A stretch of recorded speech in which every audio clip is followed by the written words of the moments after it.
Haleluya, saudara. Shalom, selamat pagi. Puji Tuhan, pagi hari ini kita dapat bertemu kembali. Kita mengikuti AMD pagi ini. Hari ini kita akan lanjutkan pembacaan perenungan kita di Ulangan pasal 31 masih.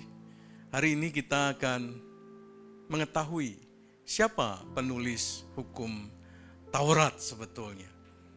Siapa yang menuliskan hukum Taurat itu. Nanti kita akan melihat, kita akan baca bersama-sama. Nanti saudara Adi akan bantu kita membaca ayat 9 dan ayat yang sampai ayat yang ke 11 saja. Ya, 9 sampai 11. Nanti lanjutnya kita akan menjadi bagian dari perenungan kita. Mari kita berdoa. Tuhan, kami mengucap syukur. Terima kasih untuk berkat rahmat-Mu, terima kasih untuk kasih setia-Mu. Kami menyerahkan hidup kami sepanjang pagi ini ke dalam tangan anugerah-Mu. Sebelum kami melakukan segala aktivitas kami ingin mendahuluinya bersama dengan Tuhan dan firman Tuhan. Sampaikan isi hati-Mu dan buat kami mengerti. Di dalam nama Tuhan Yesus kami berdoa. Amin. Puji Tuhan. Silakan adik. Ulangan 31 ayat 9 sampai 11. Setelah hukum Taurat itu dituliskan Musa, maka diberikannyalah kepada imam-imam Bani Lewi yang mengangkut tabut perjanjian Tuhan dan kepada segala tua-tua Israel. Dan Musa memerintahkan kepada mereka demikian. Pada akhir 7 tahun, pada waktu yang telah ditetapkan dalam tahun penghapusan hutang, yakni hari raya Pondok Daun, apabila seluruh orang Israel datang menghadap hadirat Tuhan Allahmu di tempat yang akan dipilihnya, maka haruslah engkau membacakan hukum Taurat ini di depan seluruh orang Israel. Nah, dari sini kita tahu siapa penulis hukum Taurat dan di mana Musa menulis hukum Taurat. Dari sini kita tahu bahwa di tanah Moab itulah atau di tanah perbatasan menuju ke tanah perjanjian itulah Musa menuliskan hukum Taurat. Sebelum memasuki tanah perjanjian, Musa menuliskan seluruh hukum yang dia terima dari Allah. Lalu setelah dia menuliskan hukum itu, dia menyerahkannya kepada imam-imam.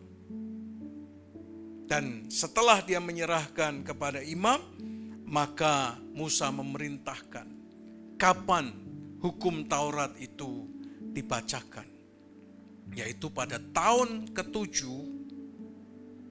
pada akhir tahun ke-7, yaitu pada hari raya Pondok Daun, mereka harus membacakan kitab Taurat itu. Dibacakan berulang-ulang, karena pada tahun ke-7 adalah tahun Sabat. Di sanalah mereka harus membuka kitab Taurat dan membacakannya kitab Taurat itu. Imam harus membacakan kitab Taurat itu. Dalam praktek kehidupan bangsa Yahudi atau bangsa Israel, maka pembacaan Taurat atau kitab-kitab itu dilakukan pada hari Sabat, yaitu hari yang ke-7.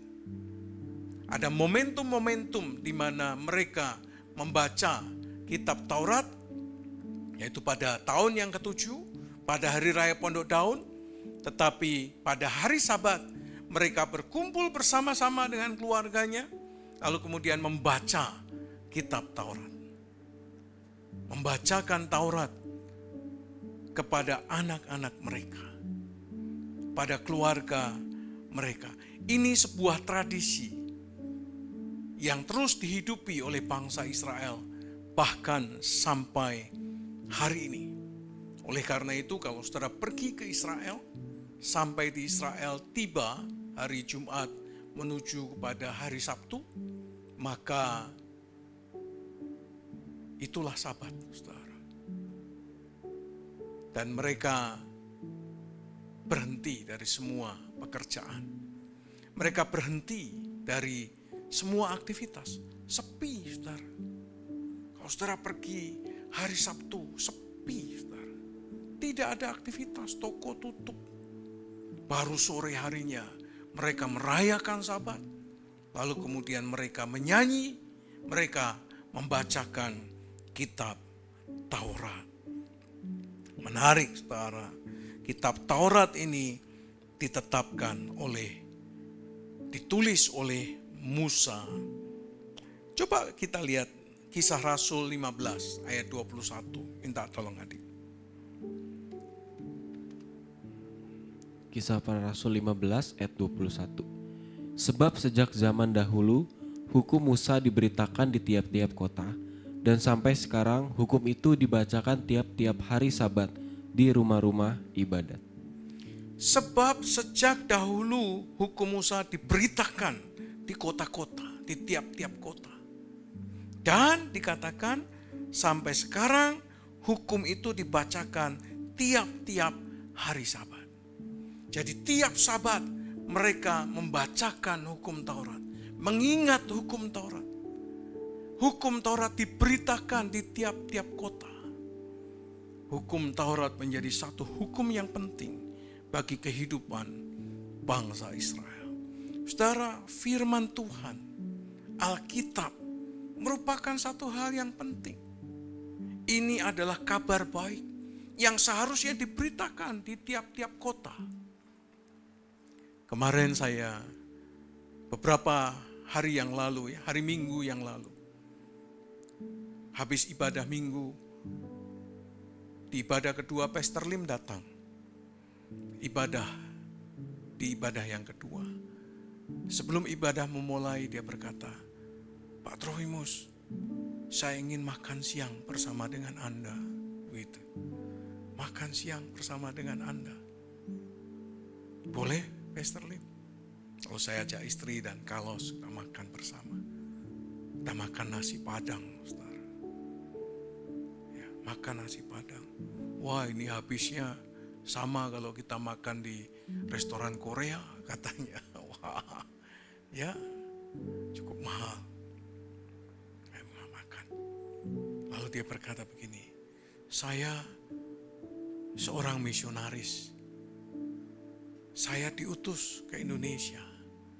Maka saya harus memberitakan Injil. Saya harus menyampaikan Injil. Supaya banyak orang terima Injil. Mereka terima Kristus. Mereka terima kabar baik. Dan dikatakan sama. Sejak zaman dahulu hukum Musa diberitakan di tiap-tiap kota. Seharusnya firman ini diberitakan di tiap-tiap kota, dibaca, direnungkan bersama-sama. Bagaimana dengan kita, saudara? Apakah kita masih membaca Alkitab? Kita masih memberitakan kabar baik ini. Di tiap-tiap kota harus disampaikan kabar baik ini pada hari-hari yang Tuhan tetapkan. Saudara, kepada siapa sekarang hukum ini disampaikan? Hukum ini disampaikan, coba lihat ayat 11 dan 12. Ayat 11 dan 12 berkata, apabila seluruh orang Israel datang menghadap hadirat Tuhan Allahmu di tempat yang akan dipilihnya, maka haruslah engkau membacakan hukum Taurat ini di depan seluruh orang Israel. Yang pertama, hukum Taurat ini harus dibacakan kepada seluruh orang Israel. Firman Allah harus dibacakan kepada seluruh umat Tuhan. Umat Tuhan harus tahu firman Tuhan. Umat Tuhan harus mendengar firman Tuhan. Umat Tuhan harus hidup dalam firman Tuhan. Ayat 12. Seluruh bangsa itu berkumpul, laki-laki, perempuan, anak-anak, dan orang asing yang diam di dalam tempatmu, supaya mereka mendengarnya dan belajar takut akan Tuhan Allahmu, dan mereka melakukan dengan setia segala perkataan hukum Taurat ini. 13. Dan supaya anak-anak mereka yang tidak mengetahuinya dapat mendengarnya dan belajar takut akan Tuhan Allahmu selama kamu hidup di tanah Kemana kamu pergi menyeberangi sungai Yordan untuk mendudukinya. Pada seluruh bangsa Israel, siapa mereka? Yaitu laki-laki, perempuan, anak-anak, dan bahkan orang asing. Mereka harus mendengar firman Tuhan. Firman inilah yang harus diucapkan, diperkatakan, dibacakan, direnungkan berulang-ulang. Sampai mendarah daging dalam kehidupan kita. Menjadi bagian yang integral dalam pikiran kita, dalam hati kita. Sehingga ucapan, perkataan kita, perbuatan kita, tingkah laku kita dipengaruhi, dikuasai oleh hukum Tuhan, oleh firman Tuhan. Sehingga kemanapun kita pergi, hukum, firman Tuhan akan menjadi terang bagi pikiran kita. Jadi terang bagi hati kita, jadi terang bagi kaki, sehingga jalan kita dituntun olehnya. Diperkatakan, diucapkan, dibacakan kepada seluruh orang Israel, seluruh umat Tuhan, tidak terkecuali. Baik laki-laki, perempuan, anak-anak, dan orang asing ketika mereka berkumpul. Oleh karena itu, saudara, mari kita belajar menghargai firman Tuhan. Kita belajar menghormati firman Tuhan. Dan jadikan firman Tuhan menjadi bagian yang penting dalam kehidupan kita. Firman adalah terang bagi jalan kita. Amin, saudara. Amin. Coba kita membaca Ulangan pasal 6 ayat 4 sampai 9. Coba adik bacakan. Ulangan 6 ayat 4 sampai 9. Dengarlah hai orang Israel, Tuhan itu Allah kita, Tuhan itu Esa. Kasihilah Tuhan Allahmu dengan segenap hatimu dan dengan segenap jiwamu dan dengan segenap kekuatanmu. Apa yang kuperintahkan kepadamu pada hari ini haruslah engkau perhatikan. Haruslah engkau mengajarkannya berulang-ulang kepada anak-anakmu dan membicarakannya apabila engkau duduk di rumahmu, apabila engkau sedang di dalam perjalanan, apabila engkau berbaring, dan apabila engkau bangun. Haruslah juga engkau mengikatkannya sebagai tanda pada tanganmu, dan haruslah itu menjadi lambang di dahimu, dan haruslah engkau menuliskannya pada tiang pintu rumahmu dan pada pintu gerbangmu. Saudara, perlu diajarkan berulang-ulang. Jadi ini merupakan satu hal yang sangat penting. Sehingga seluruh generasi dari generasi kehidupan kita mengikut Tuhan, melayani Tuhan, setia kepada Tuhan, beribadah kepada Tuhan. Siapa yang membaca hukum Taurat ini? Siapa yang membaca? Yang membaca adalah seluruh umat. Saudara dan saya harus membaca firman Tuhan. Saudara dan saya harus membaca firman Tuhan. Jangan pernah saudara lalai untuk membaca firman Tuhan dalam kehidupan kita. Amin. Amin. Saya berdoa setiap kita adalah orang-orang yang mencintai hukum Tuhan, mencintai firman Tuhan. Kalau saudara membaca Mazmur 119 ayat 1 sampai dengan 150, saudara bisa menemukan seluruh ayat bicara tentang hukum Tuhan. Dan kalau saudara membaca 105, maka saudara akan ketemu firman adalah pelita bagi kaki kita. Coba dibaca, saya verifikasi dulu. Mazmur 119 ayat 105. Mazmur 119 ayat 105. Firman-Mu itu pelita bagi kakiku dan terang bagi jalan. Jelas.